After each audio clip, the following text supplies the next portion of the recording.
بسم اللہ الرحمن الرحیم۔ آپ نے سوال کیا ہے کہ رمضان المبارک کے مہینے میں مغرب کی اذان اور جماعت میں کتنا فاصلہ اور فرق ہو سکتا ہے۔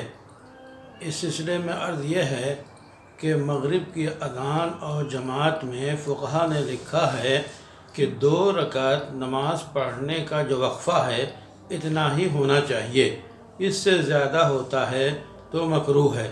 اگر ستارے چمک اٹھیں تو مکروہ تحریمی ہو جاتی ہے نماز۔ البتہ رمضان المبارک میں چونکہ افطار کا معاملہ ہوتا ہے، اس لیے یہ بھی فقہا نے لکھا ہے کہ اگر اذان ہو جائے اور کھانے کی حاجت ہو، کھانے کی ضرورت ہو تو کھانا کھا کر نماز پڑھ سکتے ہیں۔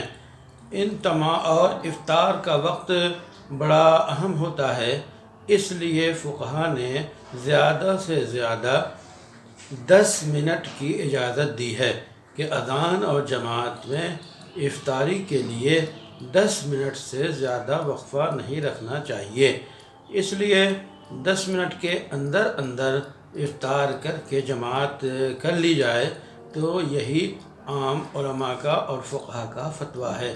اللہ سے دعا ہے کہ ہمیں رمضان المبارک کے مہینے کی برکتیں، مغفرتیں اور رحمتیں اور عنایتیں اللہ کی حاصل ہوں، اور ہم رمضان کو بہتر سے بہتر طریقے پر اپنے لیے عبادت کا مہینہ، قرآن کا مہینہ بنا کر فائدہ اٹھائیں۔